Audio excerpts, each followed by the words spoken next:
Hubungan Malaysia-Indonesia telah terjalin lama sejak era kegemilangan Kerajaan Melayu di Nusantara sehinggalah kedua-dua negara mencapai kemerdekaan pada tahun 1945 dan 1957. Walaupun lahir dari satu rumpun, hubungan Malaysia-Indonesia kerap kali diuji dengan konflik seperti tenaga kerja, isu perbatasan, kebudayaan, makanan dan sebagainya.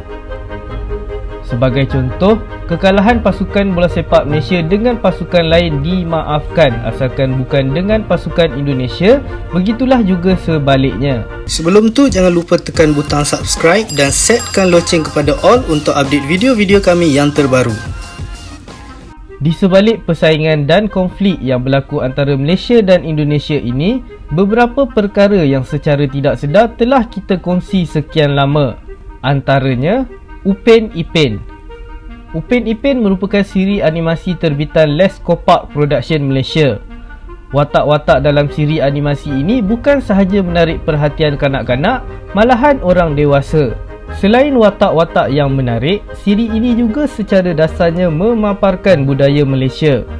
Lebih menarik, siri animasi ini turut dinikmati oleh warga Indonesia. Ayam Penyet. Makanan yang berasal dari Indonesia ini juga digemari oleh rakyat Malaysia.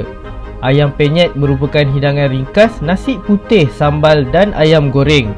Kebanjiran warung di tepi jalan hinggalah ke pusat beli belah di Malaysia cukup untuk melayakkan ayam penyet sebagai makanan yang menyatukan dua negara.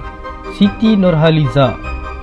Sebagai penyanyi nombor 1 negara, Siti Nurhaliza turut mendapat tempat di hati warga Indonesia.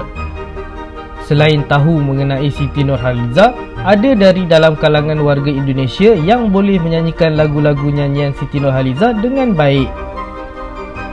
Untuk menembusi pasaran Indonesia bukanlah perkara mudah ekoran negara tersebut turut melahirkan ramai artis atau penyanyi yang hebat. Namun, kejayaan telah dicipta oleh Siti Nurhaliza setelah namanya mendapat perhatian dalam kalangan peminat Indonesia. Dangdut. Pada suatu ketika, muzik dangdut begitu diminati warga Malaysia. Muzik yang sentiasa mengajak pendengar bergoyang gembira ini berasal dari Indonesia. Perkara ini terbukti apabila beberapa orang penyanyi Malaysia terkenal kerana menyanyikan irama dangdut. Dikatakan suatu ketika dahulu, Malaysia pernah ada pusat hiburan berasaskan dangdut atau kelab dangdut. Kedai Aceh.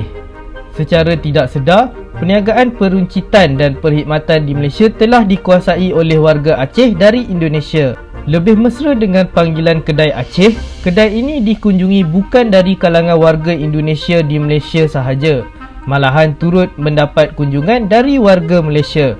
Dikatakan, Kedai Aceh merupakan satu-satunya kedai yang paling berani memperdagangkan rokok seludup secara terang-terangan, terutamanya rokok dari Indonesia. Perkongsian yang berlaku antara Malaysia dan Indonesia ini merupakan satu perkara yang unik dan menarik. Semoga hubungan yang dilakukan ini berterusan sehat dan tidak ada konflik besar antara kedua-dua belah pihak.